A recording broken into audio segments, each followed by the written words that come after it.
इतिहास में पहला अवसर होगा कि कोई विद्यार्थी एमएलए होकर वो विधानसभा में भी अपना लेक्चर देता है और एक रिसर्च स्कॉलर के तौर पर इस प्रकार के सेमिनार में भी लेक्चर देता है। तो निसंदेह आज इस कार्यक्रम में चूंकि हमारी पीएचडी के लिए भी बहुत सारे सेमिनार को अटेंड करना पड़ता है, हमें बहुत सारे आर्टिकल को पब्लिश करना पड़ता है, ये सारे हमारे पीएचडी का पार्ट है। तो उसी क्रम में आज भी मैं आप सबों के बीच कहने बताने बहुत कम आया हूँ, जानने सीखने लर्निंग करने के लिए बहुत ज्यादा आया हूं। और मेरा ये मानना है मंच में जितने भी मंचासीन अतिथिगण है, निसंदेह वह बात रखेंगे 10 मिनटों का, लेकिन वह सुनेंगे आधे घंटे का। वो बात रखेंगे एक व्यक्ति के तौर पर, लेकिन सुनेंगे यहाँ दर्जनों लोग बैठे हैं। तो ये कहीं ना कहीं एक ज्ञानवर्धन शिविर है, सेमिनार का आयोजन किया गया। ये वही किस्सा हुआ कि अगर हम लोग हमारे पास अगर 10 रुपए होता है, आपके पास भी अगर 10 रुपए का नोट है, अगर हम लोग आपस में एक्सचेंज करते हैं तो 10-10 ही होता है। लेकिन हमारे पास अगर आपस में 10 आइडिया हैं और आपके पास भी अगर 10 आइडिया हैं तो एक्सचेंज करते हैं तो 20 आइडिया हो जाते हैं। तो हम लोग कुछ गेन करने के लिए आए हैं। आज अब बात करने वाले हैं एआई पर। एआई जिसे हम लोग आर्टिफिशियल इंटेलिजेंस कहते हैं, जिसे हम लोग हिंदी में कृत्रिम बुद्धिमत्ता कहते हैं। आज जैसे जैसे दुनिया बढ़ रही है, जैसे जैसे जमाना बढ़ रहा है, जैसे जैसे इंसान की सोच बढ़ रही है, हम लोग नई नई तकनीकों से परिचित हो पा रहे हैं। और निसंदेह ये दुनिया की रीत है। आज अगर एआई की हम बात कर लें तो स्पष्ट शब्दों में एक नई क्रांति है। तो क्रांति हमेशा दोधारी तलवार होती है, उससे आपको खुद भी कभी कभी कटने का चांसेस होता है।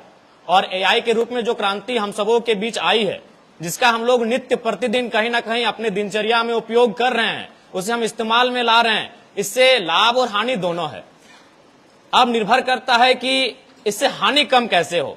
तो उसके लिए निसंदेह आज जिस प्रकार से प्रचलन है, इसमें समाज का महत्वपूर्ण योगदान होना चाहिए, सरकारों का महत्वपूर्ण योगदान होना चाहिए, और जो कंपनियां तकनीकी को बढ़ावा दे रही हैं, जिन कंपनियों का रोल इन तकनीकियों के पीछे है, उनका भी एक विशेष रोल होना चाहिए कि हम कोई भी विकास डेवलपमेंट का कार्य करें, उसमें मानवता की क्षति नहीं होनी चाहिए। क्योंकि जो भी नियम कानून बने हैं, चाहे वो भारत देश का संविधान हो या फिर हम जिन ईश्वर देवी देवता खुदा को मानते हैं, पूजते हैं, अगर इंसान ही नहीं रहे तो उनका भी महत्व नहीं रहेगा।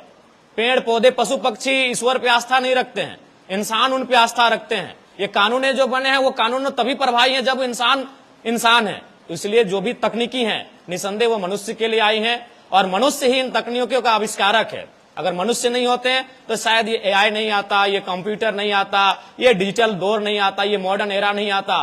तो इन सबों के पीछे मनुष्य का मस्तिष्क कारगर है। एआई जो एक ऐसा सिस्टम बन चुका है, एक ऐसा तकनीक बन चुका है जो आज के दौर में इंसान की तरह सोचता है, इंसान की तरह समझता है और इंसान की तरह कार्य करता है।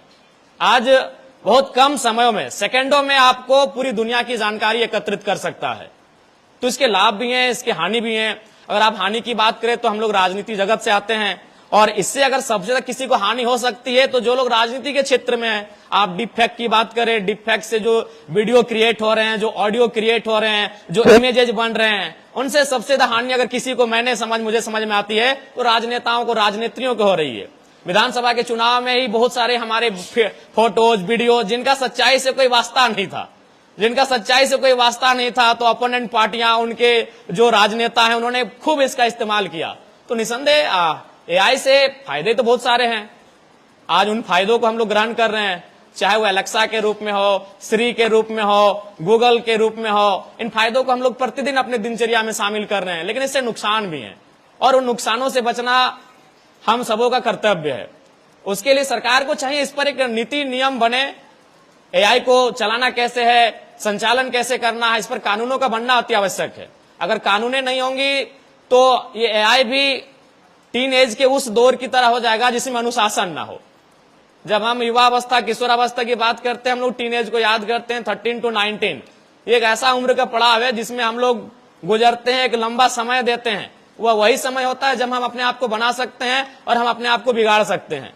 लेकिन वहां एक अनुशासन काम आता है, चाहे आपके माता पिता का अनुशासन, आपके गुरुजनों का अनुशासन, आपको जो विद्यालय में, महाविद्यालय में, विश्वविद्यालय में जो चीजें सिखाई देती हैं वो काम आती हैं। तो ठीक उसी प्रकार आज एआई जिस प्रकार से इसके कदम बढ़ रहे हैं, जिस प्रकार से एआई का क्षेत्र बढ़ रहा है, जिस प्रकार से लोगों के प्रति एआई का अवेयरनेस बढ़ रहा है, इसमें सरकार को नियंत्रण में लाने के लिए नियमों को बनाने की आवश्यकता है। बहुत सारे ऐसे ऐप्स रहे हैं, बहुत सारे ऐसे सिस्टम रहे हैं जिन पर प्रधानमंत्री नरेंद्र मोदी जी के नेतृत्व में उन पर कानूनी कार्रवाई भी हुई, उन पर रोकथाम प्रतिबंध भी लगा। तो मेरे हिसाब से एआई कहीं ना कहीं इंसान के नियंत्रण में होना चाहिए, इंसान के लिए सुविधा हो, इंसान का स्वामी ना बने, इस बात का ध्यान रखना चाहिए। और ऐसे भी इसके जनक जब इंसान है, इसके जनक जब मनुष्य हैं, तो निसंदेह इंसान को एआई को अपने स्वामी नहीं, अपने सेवक के रूप में ही रखना चाहिए। नहीं तो फिर हमें शिव जी और भस्मासुर की कहानी याद आएगी कि शिव जी ने भस्मासुर का मैंने उनको बनाया और पता चला कि वो शिव जी को ही नष्ट करने पे तुले थे। तो ठीक उसी प्रकार एआई निसंदेह आज के दौर में कोई ऐसा घर नहीं है, कोई ऐसा व्यक्ति नहीं है, चाहे आप किसी भी क्षेत्र में चले जाएं, चाहे वो शिक्षा की बात करें, तमाम जो एप्स आज हमारे बीच उपलब्ध हैं, चाहे वो आप मेडिकल के क्षेत्र में चले जाएं, आज जिस प्रकार से एआई के माध्यम से आपको चिकित्सा सलाह दी जाती है, जिस प्रकार से आपकी बीमारियों को जांच पड़ताल कर लिया जाता है, समय से पूर्व आप चीजों को जान जाते हैं।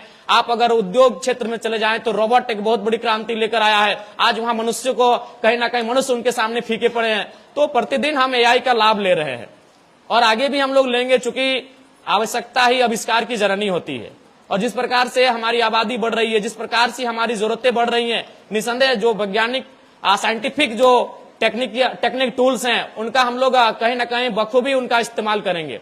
तो इसलिए आज आप सबों का, चूंकि आप जो इस 2 दिवसीय संगोष्ठी में आए हैं, तो हम जिस विषय पे चर्चा कर रहे हैं, जिन विषय पे हम लोग वाद विवाद कर रहे हैं, जिन विषयों पे हम लोग अपना पक्ष प्रस्तुत कर रहे हैं, तो उन विषयों पर हमारा एक अहम योगदान होना चाहिए सोसाइटी में। जब आप यहां से जाएंगे तो इन चीजों को सीख कर आपको जाना होगा। आप केवल ये नहीं कि जब अगले सेमिनार में जाएंगे तब आप जाकर एआई पे चर्चा करेंगे, उनके लाभ हानि पे चर्चा करेंगे। जब आप यहां से जाएंगे तो समाज में आपको चर्चा करना होगा कि एआई को किस प्रकार से हम उसका इस्तेमाल कर सकते हैं और किस प्रकार को उसको नियंत्रण में रख सकते हैं।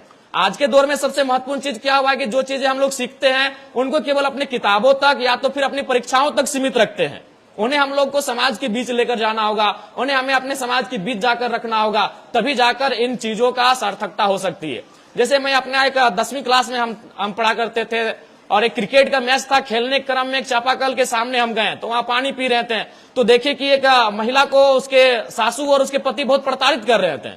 तो चूंकि हमने पूछा कि भाई कारण क्या है, तो उन्होंने बताया कि इसका शायद 3 गो बेटी हो गया है।